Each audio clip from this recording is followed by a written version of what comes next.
Hi, this is Marcia Kish, and today I'm going to share out some of my tips and tricks for your first month of your deployment plan.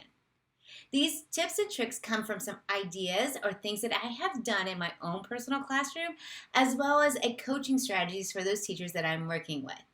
Let's get started. So the first thing I want to talk about is really think about how you would redesign your space. So what I have created here is a layout, and the layout goes with what either A, I would envision my classroom to be, or what furniture I currently have. So I have a spot for my future ready studio. My future ready studio is with bar stools, and there's actually a sink and cabinets back here that I'm able to store all the resources and materials for that area.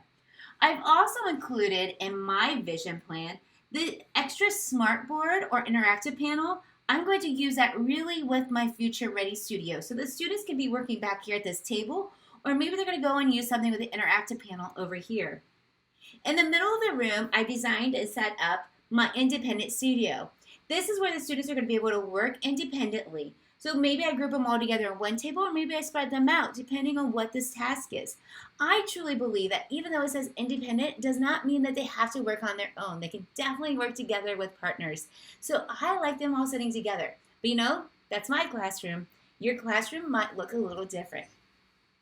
Over the side, I have digital content, and I set it up as a digital content bar so that while I'm working on my mini lesson, I can see the students' screens and I know exactly what they're doing. So let's go to my mini lesson. I don't even have a table. I'm one of those teachers that love to sit on the floor. So I'm going to sit on the floor with the students, and they're going to be working with me on their dry erase boards or a laptop desk so that they can sit on the floor with me. But right above here, this is another interactive panel. I was very fortunate when I taught in 2nd and 5th grade that I actually had 2 panels that I was able to use. So I'm going to have the kids sitting here. Over to the side, I have a resource table. That's if they need to turn anything in or if they need to pick anything up. It's all set up for them. I know, this kind of seems like a little crazy to have all this space for the students. But believe it or not, it is for the students. This classroom is designed for them. I've eliminated my desk, and I just carry around stuff that I would have on a little tote. Like I go to IKEA and I found like a little rolling 3 towers. That has become my desk that I use. So think about your space and what you really need. So first start out by redesigning your space. This is key. If you change your space, you change your mindset. All right, the next thing I want to talk about is your studios. There are actually 4 studios that we include in the 3 phases of blended learning. The different studios are the mini lesson, independent practice, and digital content, and future ready studios. These studios are around the room that the students will rotate from one area to the next, especially in phase 1 with a timer. So I need to label it. So if I'm getting started with this whole process, I need to label those studios. So we have actually included with the deployment plan, created little placards that you can put in.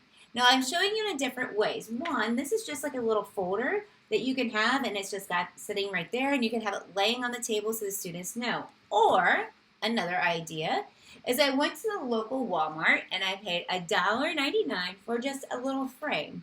So I can have it in here, and I can use dry erase markers to write in what the students need to bring with them to each studio. That works. Or I went and I found picture frames.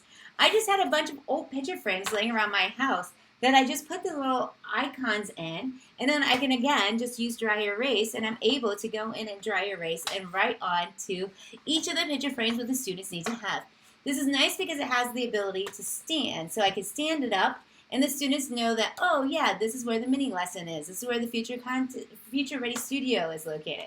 So as part of your deployment plan for the first month, you get these. You have these like little icons and labels that you can put into your classroom. So make sure you go print them out. Speaking of the deployment plan, don't forget to go print yours off or download it today. Each month we have a blank copy where you can go in and you can fill in the dates. You can fill in what days you're going to be doing what activities, and then I give you suggestions for what you need to do. So then I give you what would Marcia Kish do. I love this because I've even gone in and added more things in because I really thought through the year of where I would want to be and what it looks like. So each month has like a little deployment plan. So make sure you grab your copy. It's worth it, I promise. Next I want to talk about going garage sailing. I know, that's kind of crazy. But I really do believe that if you go garage sailing, you're going to find a lot of great resources that are out there. One of the things that a lot of people get rid of are board games. Grab the board games, even if pieces are missing. You can use the money to help entice the students as they get through the blended learning process. I use what's called Blendopoly, and it usually comes out in February or March, so it's about your 8th or ninth month of your deployment plan. And what we do is we use this money to help get them to get they're motivated to get their checklist done. So go garage sailing, look for play money and icons. Speaking of games, one of my favorite games that I talk to a lot of my teachers about is Jenga. Get some Jenga pieces. This is a colorful one. This one has like 4 or 5 different colors, and you just play a game of Jenga where students stack their bricks, they move them, or blocks I should say, and they have the different questions that go along with it. This one here, I just added in numbers on the side, so it says 18, so when the kids pull it out, they have to answer number 18. Some are free choices, some are just blanks, some are brain breaks, some are questions that are going to help them with their testing questions. Check out our blog post on Future Ready Skills, and it will talk more about how we use Jenga in the classroom. When you're going to garage sales, don't forget to grab some of their timers. Even old timers are good because when the kids are working, especially when they get going into phase 2, these timers are going to help. This one says a 5-minute timer, and this is a 10-minute timer. These are really handy because then the students can actually watch and see how much time they have left. So really think about when you go garage sailing looking for timers too. Not just game pieces, but timers help. One of my absolute favorite things to grab for the classroom are Rubik's Cubes. Not only are they good brain breaks, but it's actually a lot of math and logical thinking that goes into this. And so when I'm teaching teachers how to code, I will actually walk the kids through how to solve a Rubik's Cube because it's coding. Do this, then this. Do this, then that. So what we do is we use these old Rubik's Cubes as brain breaks and ways to start to get them to logically think about how to code. Grab your Rubik's Cubes the next time you go out garage sailing. This is not necessarily a garage sale find, but this is a Dollar Tree find. I found a bunch of these. They're just chalkboards. And I like these because I have them sitting at different studios to give directions, or I can have the students write out their math thoughts or their language arts ideas or vocabulary words and make flashcards. These are only $1, and I love them because they're so easy and they're manageable, and the kids can use them for all different kinds of things. Speaking of garage sales and dollar store, I also have a whole entire cube or box of dice and markers. Dice games, there are so many different dice games that are out there, and in our Future Ready blog post that we have, we actually talk about how you can use dice in your classroom. One of my favorites is Tenzi, and I know you're like, I teach language arts, how does Tenzi fit? Well, stay tuned, watch throughout the different deployment plans, and I'll teach you how you can use the different dice. Also, these just different markers, like these are just like little pawns that you could be using for gamifying your classroom. Again, you guys, I bought most of this stuff for less than $5 because of the fact I just go garage sailing. Don't be afraid to use your teacher card. You can say to the garage sale people, say, you know what, I'm just a teacher and I'm really trying to reinvent or redesign my classroom. You never know, it might work. All right, let's keep going. The next thing I want to talk about is getting some folders. In your first month, you had to set up all your rules and guidelines.